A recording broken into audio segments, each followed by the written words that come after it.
Eo afaka va ianao? Eo afaka va ianao?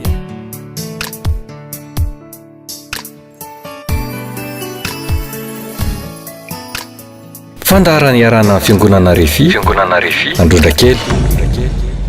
Eny ary tompoko misaotra an'Andriamanitra isika satria lehibe ary tena lehibe ny fahasoavana. Voalohany amin'izany fahasoavana izao tombonandro havelomana nomeny antsika izao. Faharoa mbola fahasoavana lehibe ihany koa izao fahafantsika manaraka ny fandarana teo afaka va ianao izao. Mino aho fa tsy kisendrasendra ho anao ny andro androany anaranao an'izao fandarana izao. Ny tiako lazaina amin'izany de izao: isy zavatra lehibe ho ataon'Andriamanitra eo aminao raha ohatra ka mino ianao. Zavatra tsy noeritreretinao, zavatra tsy nampozinao, zavatra tsara ho anao. Toy zao mantsy no voalaza amin'ny baiboly any amin'ny Korintianina faharoa Korintianina voalohany safady toko faharoa andininy fasivy. Zay tsy mbola hitany maso, tsy mbola reny sofina, nanitra tao am-pon'ny olona, no efa namboarin'Andriamanitra ho an'izay tia azy. Averiko indray le teny: zay tsy mbola hitany maso, tsy mbola reny sofina, na efa nitra tao am-pon'ny olona, no efa namboarin'Andriamanitra ho an'izay tia azy. Fa raha misy ihany koa anefa zavatra andrasanao mba ho ataon'Andriamanitra aminao ho androany, de hoy aho hoe mino aho fa ho atao zany. Ohatra, raha marary ianao dia hositraniny, ainy ary tena ainy ary vonona ho am'izany ny tompo Andriamanitra tsy tofo. Raha manana olana ianao ka hitadiny famonjena ao anatin'izao ianao mandray azy ao, dia azo antoka fa ho vonjena tokoa ianao. Fa akoatran'izany ny tenin'Andriamanitra entinay tahako zao de mitondra fitahina ho an'ny olona ary mampamety ny ataony. Isakiny manaraka ny fandarana ny olona de misy herin'Andriamanitra miasa sy mitaha azy foana ao. Tsy vitsy tamin'ireo olona zay nanaraka ny fandarana nataonay, na tamin'ny alalan'ny televizion tako zao, na tamin'ny alalan'ny radio, no efa nijoro vavolombelona nanamarina izany. Ka hoy aho hoe engane, ka ho isan'ireo olona atsapa an'izany fahasoavana izany ihany koa ianao androany. Noho izany andao hivavaka isika mba ho amarin'Andriamanitra ary ho tanterahany tokoa zany fahasoavana nambarako taminareo zany, ary mba ho fitaovana eo an-tanan'Andriamanitra ny mpanompony zay mitondra ten'Andriamanitra amin'ity androany ity. Hivavaka isika. Ry Andriamanitra rainay malala, rainay masina zay eny an-danitra, misaotra mame voninahitra anao zahay fa tsara aminay zanak'olombelona ianao, tena tsara aminay ianao. Fonao anay ny zanako alay tokana mba amonjy anay Andriamanitra, mba merina anay hoe ho an-tananao indray, mba hahafanao manatanteraka ny programa anasanao hatrany am-boalohany izany. Ta io ny mpanomponao zay hitondra ny teny androany, ny fanenao masina hiasa eo aminy, ary hiasa ihany koa eo am'ireo olona zay mandre. Ho voninahitry ny anaranao zany amin'ny anaran'i Jesosy, misaotra raha eo. Amen. Eny ary tompoko, iroso hitondra ny fampianarana ho anareo am'izay aza ny tenako. Ny fampianarana entiko androany de fanazavana hoe inona no antony mahatonga ny olona am'izao andro zao tsy mety mahita fombiazana mihitsy, na tsy mahita fombiazana intsony am'izay zavatra ataony. Zava-misy ary marina zany ambarako zany tompoko. Ny valiny maro ary amin'ny karazany ny antony mahatonga an'izany. Voalohany, resaka ara-panahy ho eo. Taloha toa mety ihany ny fiainan'ny olona, ny zavatra ataon'ny olona, na de olona tsy mandrara fivavahana zany aza izy. Mety ihany ny fiainan'ny olona ny zavatra ataony olona na dia tsy misy an'Andriamanitra miasa manampy sy mitay aza ny fiainany. Taloha toa mety any ny fiainan'ny olona, ny zavatra ataony olona na dia manompo sampy ary manomazy aza izy. Fa ankehitriny kosa sarotra ny inona fa molo ho tafita tahaky ny fahiny ihany ny olona manana fomba fiainana tahaka zany.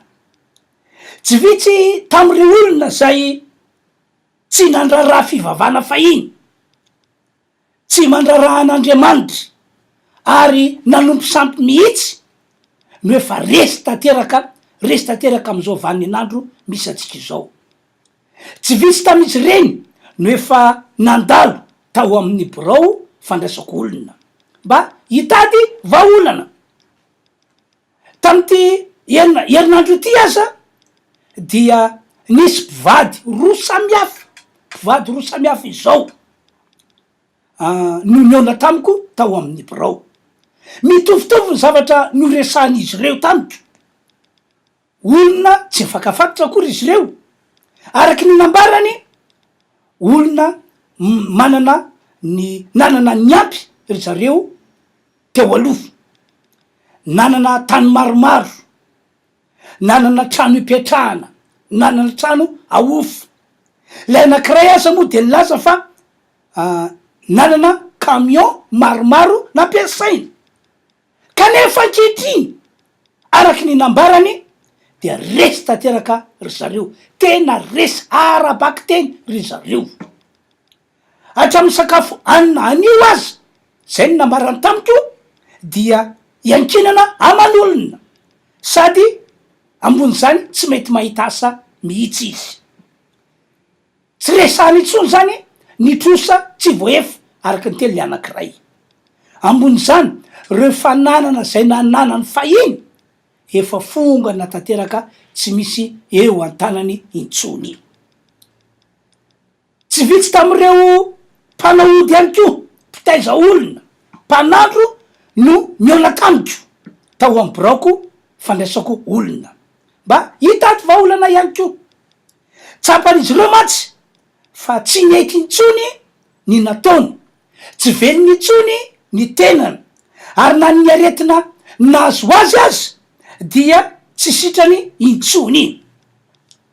Isaorany nefa ny tompoandriamanitra ry havana fa ny sasany tamin'izy ireo rehefa nandray ny torohevitra nomenay taorina vavaka nataonay dia niova ny fiainany ary lasa mpino kristianina ato amin'ny fiangonana RHEFI Androndrakely.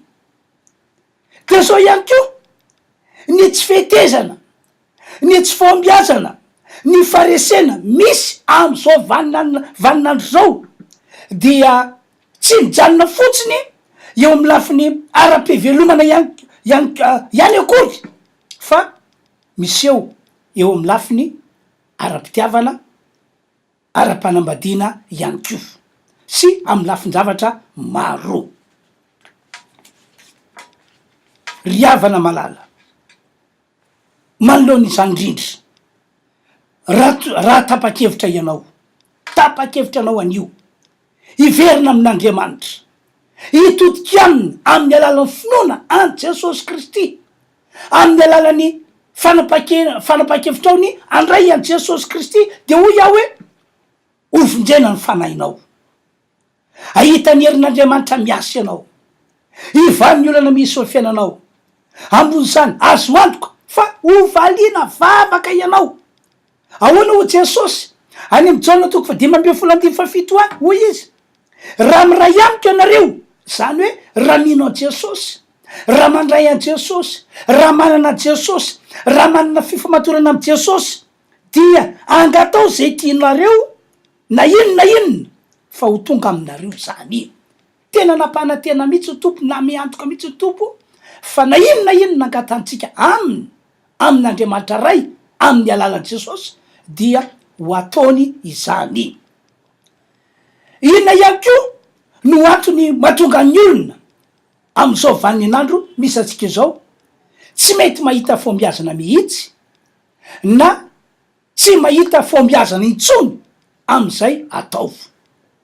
Valiny satria mbola misy ozona tsy tapaka na ozona tsy mbola foana eo aminy.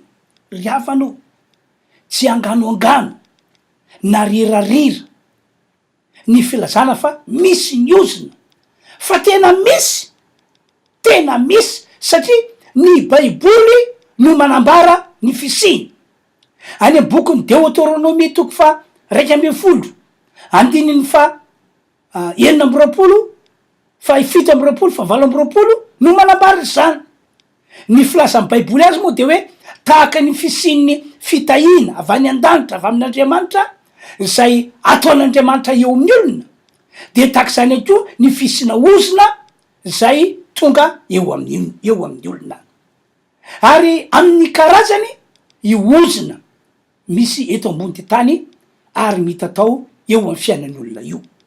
De zao raha mbola eo amin'ny olona tokoa ny ozona na mbola eo am'le taranaka, de zao azo antoka fa tsy maintsy anana olana izany olo zany, tsy maintsy anana olana izany olo zany, ary tsy maintsy ho tapidalakale am'zany izy, tsy maintsy ho tapidalakale am'zany izy, ho tapidalakale am'izay ataony rehetra.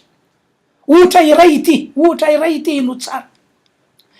Lehilahy ray zao lehilahy ray vita fianarana tany andafy, tany la France, manana diplôme ambony izy, manana doctorat, kanefa hatram'izao tsika miteny zao de tsy mbola nahita asa fivelomana mihitsy izy, araky ny tantarainy de tsy mbola nandray vola tamin'ny alalan'zany fahaizana amampalalana nananan'zany izy. Kanefa izy am'izao fotoa zao efa 80 taona mahery ny taonany. Mafy inga zany ry havana malaly, mafy inga zany e. Ary tsy olona ray na roa no nandalo tao am-boroko manana fiaina tataka zany fa tena maromaro. De hoy iaho aminao, inona no mety mahatonga izany? Satria ve olona tsy mba mahin-karokaroka izy sa ahoana ny eritreritrao? Ho manokana rehefa nodiniko tsara mihitsy ny zava-misy tam'ireo olona zay nanana toerana tataka zany hoe nianatra be, manam-pahaizana, nazo diplôme ambony, kanefa dia tsy mahavelo tena, tsy mahita asa, tsy mahita fombiazana. De rehefa tena diniko de hoy aho hoe lay ozona karazan'lay antsoina hoe ozona tsy mahavelo tena no mitoetra eo aminy na mitatao eo aminy, de manakanazy mba ho arak'izay no tantarako zay ny fiainana. Ohatra raha ihany ko ity, tsy vitsy amin'ny olona no tena faly be mihitsy izy, tena faly be hoy aho, satria nahazo vola tamin'ny banky mba ho ampiasaina. Kanjo tsy nety ny nataony, tsy naomby izy, lasa maty antoka, voamaky aza nidiran-doza indray. Tsy olona ray na roa na telo indray no efa tonga tao am-boroko ny tantaran'zany olana lehibe mahazo azy fa tena be dehibe, ka natonga lasa eritreritra hoe sao de nametaka olona indray ary ty fisinan-karazana banky be dehibe afaka mampisamboly ity, fa tena tsy vitsy amin'ny olona no tena resy tanteraka manao salut double, tsy te hijanona ho an-trano intsony, te handositra any amin'ny toerana tsy tany olona maso antsony, satria tsy voaefany lay vola amin'ny banky zay nindramina.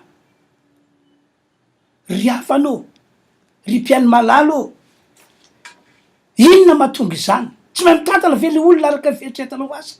Rehefa nodiniko ihany koa dia ozona karazan'lay tsy mahatsangana reny na karazan'lay tsy mahavelo tena no miasa eo aminy na mitatao eo amin'ny fiainany.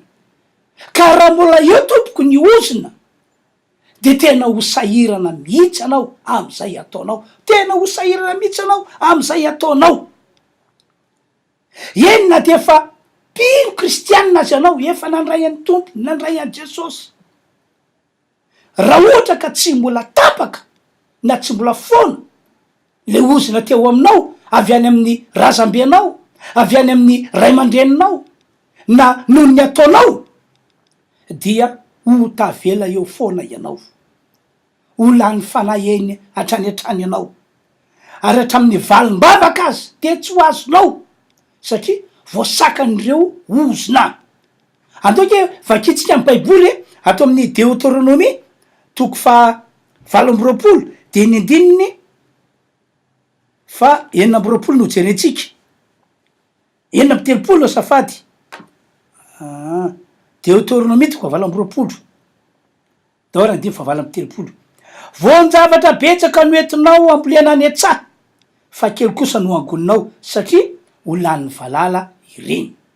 Andininy fa 30 ndray anao tany voaloboka ianao ka hiasa azy nefa tsisy lotovay na ito voaloboka ianao satria ho lan'ny fosotra ireny. Andininy fa 70 anana azo oliva amin'ny taninao rehetra ianao nefa tsy ositra diloilo fa hihintsana ny olivanao.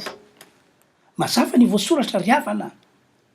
Anarany ianao araka ny voalazan'ny baiboly teo hoe namafy zavatra be deaibe tany an-tsaha fa inona mitranga no le ozina de kely fotsiny no jinjainao. Anarany ianao manana tany voaloboka zay mahavokatra voana voaloboka be deaibe kanefa de voasoratra hoe tsy mba hisotro divay ianao na ito voaloboka ianao fa inona mitranga lano fosotra ireny. Ozina no anton'izany ry havana. Anarany ianao manana tany malalaka misy azona oliva maniry fa ianao tsy mba hiositra ny menaka oliva, tsy mba hiositra diloilon'ny oliva. Ozina ny ambadika zany ry havana. De fanamarina kely misy milaza fa rehefa tonga ao amin'i Jesosy ny olona de foanao azy ny ozina satria Jesosy efa nantona teo ambony azy fijaliana ho fanaofanana ny ozina.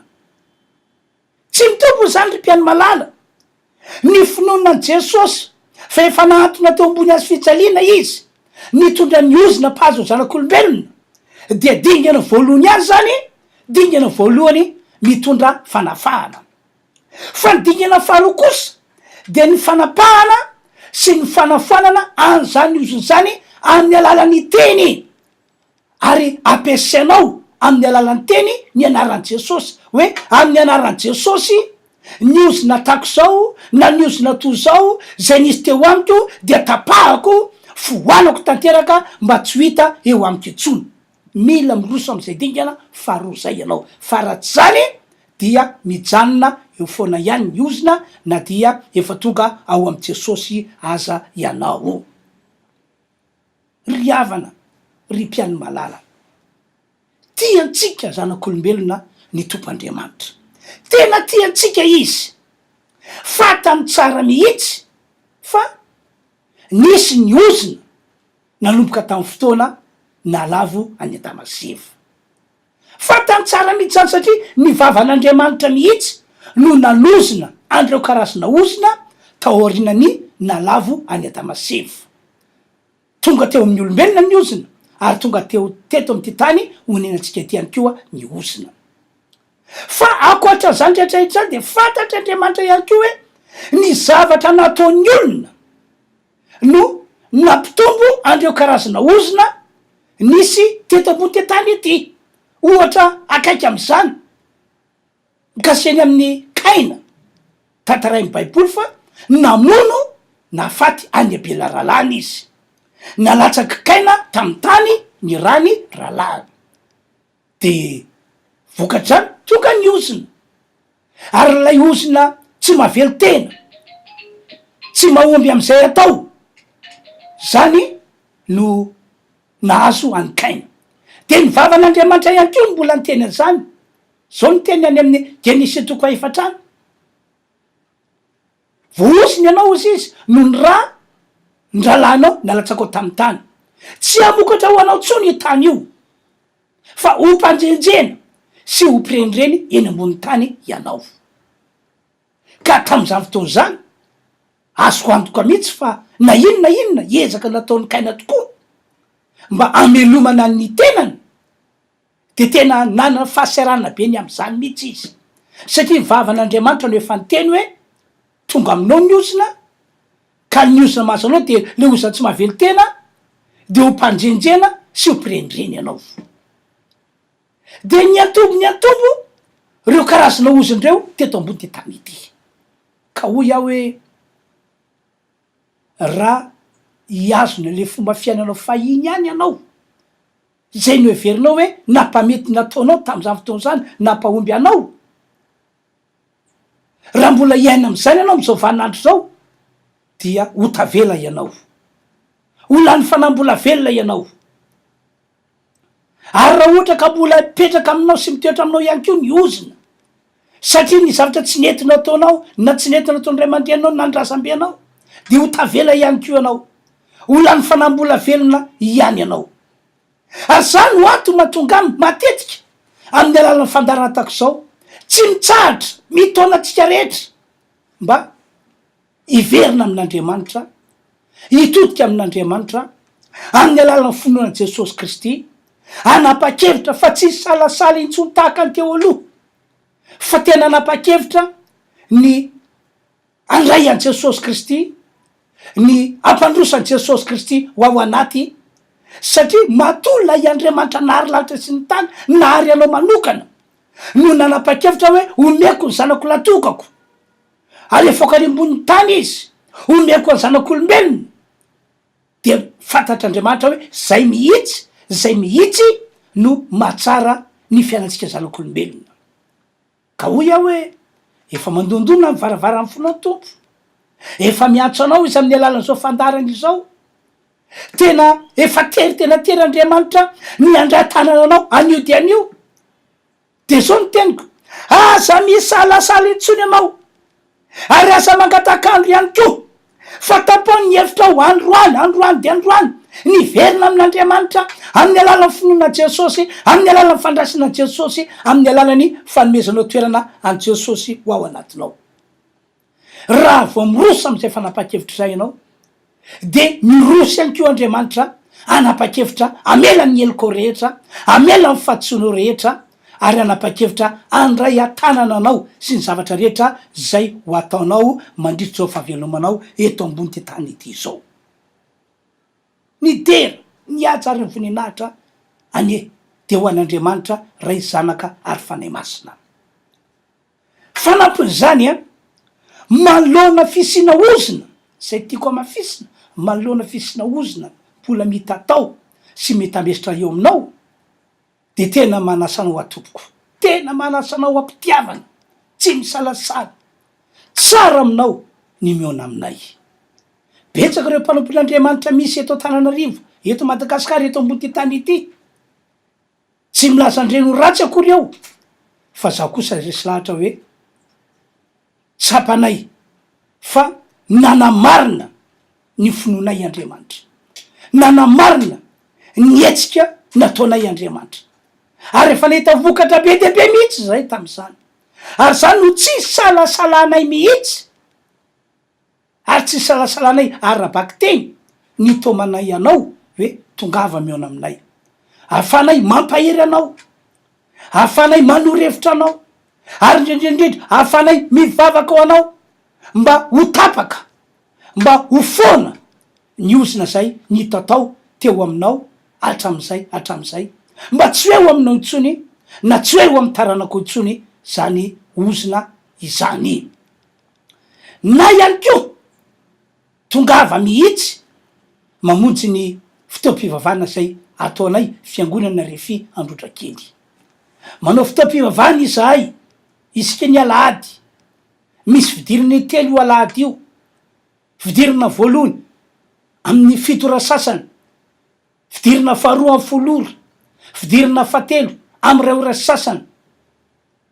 Manao fotoam-pivavahana ihany koa zay ny andavanandro toy ny Talata sy Alakamisy samy manomboka amin'ny ray ora sasany daholo reo, ary araka ireo voasoratra eo ny fandaram-potoana tena tongavy anao tompoko, tena tongava fa ahasoanao, ahatsaranao zany, ampamety ny fiainanao zany. Betsaka re olona zay fa tonga tao nanehoan'Andriamanitra fahasoavana lehibe, tena arabaky teny nanehoan'Andriamanitra fahasoavana lehibe. Mino fa tsy diso anjara am'zany fahasoavana zany ihany koa ianao raha ho avy tompoko. Ivavaka ho anareo aho am'izao fotoana zao, ivavaka ho anareo aho. Raha misy tapa-kevitra iveran'Andriamanitra androany, de tena asehoy an'Andriamanitra ny etahitanao ny ampandrosan'i Jesosy. Raha misy resy lahatra fa ozina no ao ambadiko zao zavatra mahazoazo zao olana mitrango izao, na olana ara-pivelomana io, na olana inakio amin'ny alalan'ny aretina io, na olana ara-pitiavana io, na olana ara-panambadiana io, na olana ara-tokantrano io, sa ina ihany ko ny olana mety tsapanao hoe mahazo anao toy ny hoe trosa tsy voaefa. Ivavako anao fa hain'Andriamanitra zavatra rehetra, hain'Andriamanitra. Raha mino anao dia isy herin'Andriamanitra zao dia zao iantefany aminao, hanafaka anao, ka apetrao ao fonao tananao, na ihany ko mandoly mihitsy ianao fa hiasany tompo. Raha marary moa ianao dia apetrao amin'ny faritra misy marary ny tananao, aondry alohanao fa hivavakintsika. Ry tompo Andriamanitra, rainay malala, rainay masina zay ny an-danitra, isaorana ny ianao noho ny alehibe ny fahasoavanao Andriamanitra, satria nomenao anay zanako lay tokana mba amonjy anay zanak'olombelona, ary tsy misy avahanao ny olona velona eto ambody tany ity, fa samy tianao vonjena daholo. Koa am'izao fotoana zao Andriamanitra tsy to, miantso anao amin'ny anaran'i Jesosy aho, mandrafo am'ireo olona zay nahita sy nandre ahy, nandre ny afatra netiko tamin'ity andro androany ity. Aoka mangy azy ireo anao am'ty andro androany ity, aoka hikasika azy ireo ny fanainao masina, koa amin'ny anaran'i Jesosy ataovy miaiky izy, fa tsy le fomba fiainany fahiny intsony zay mianalavitra anao Andriamanitra no masoa azy ankehitriny, fa mila miditra ny fiainana vaovao izy, dia ny fiainana miaraka aminao Andriamanitra tsy to amin'ny alalan'ny fonona Jesosy. Ataovy miaiky ny famarinana zany izy, ka reo zay tena tapa-kevitra fa tena n'olo tena ho an'i Jesosy, dia amin'ireo fo avy alao eloko ary vonjeny ny fanahany, ary amin'ny anaran'i Jesosy Kristy tidiko ny herina ozina, ny herina fanaratsy zay nitatao sy namatotra andreo olona ireo ka nitondra olana teo amin'ny fiainana. Tidiko amin'ny anaran'i Jesosy Kristy ela tanteraka amin'ny andro androany ity. Raha misy marary am'izao fotoana zao ka nandre an'izao afatra netiko zao, hositranina amin'ny anaran'i Jesosy izy. Tidiko amin'ny anaran'i Jesosy ny herin'ny aretina eo amin'ny tenan'ny olona, na inona karazana aretina, esorina amin'ny anaran'i Jesosy any, esorina amin'ny anaran'i Jesosy any, ary ny fanamaha faharofy miala amin'ny anaran'i Jesosy Kristy avy any Nazareta. Ny olana rehetra ihany koa nazy ny olona, esoriko amin'ny anaran'i Jesosy Kristy avy any Nazareta. Misaotra ry Andriamanitra io, tsara ianao ary mpanao tsara, ary Andriamanitra tena tia anay ianao, ka dia omenanao Andriamanitra tsy to ny dera sy ny haja ary ny voninahitra. Misaotra ray malala, misaotra tompo, alleluia, amen. Zay zany tompoko no afatra netiko anareo tamin'ity andro androany ity. Ny mbola anetanako anareo moa zany a, dia ny atokavanareo miona aminay, fa asoanareo zany, na ihany ko ny atokavanareo mamonjy ny fotoam-pivavahana zay karakaranay. Afaka mifandray aminay amin'ny alalan'ny telefona ihany koa anefa ianao, vonona amaly anao amin'ny alalan'ny telefona izahay, ary vonana ihany ko ivavako anao amin'ny alalan'ny telefona izahay. Raha mandefa SMS moa ianao a, dia ataovy mazava tsara ny soratra, ary apetrao eo ny toerany misy anao na ny anaranao indrindrindrindra akoatran'le olana zay lazainao. Matokotsika tompoko, fa SItrak Andriamanitra ny hamonjy anao, matoa nataon'Andriamanitra nisy zao fandarany izao, matoa nataon'Andriamanitra nandre ny afatra nentinay ianao androany. Zay zany tompoko, fa dia manao velomantsika rehetra zay mpanaraka fandarana tenako manao mandra-piona amin'ny herindray tompoko. Veloma tompoko. Teo afaka va ianao? Teo afaka va ianao?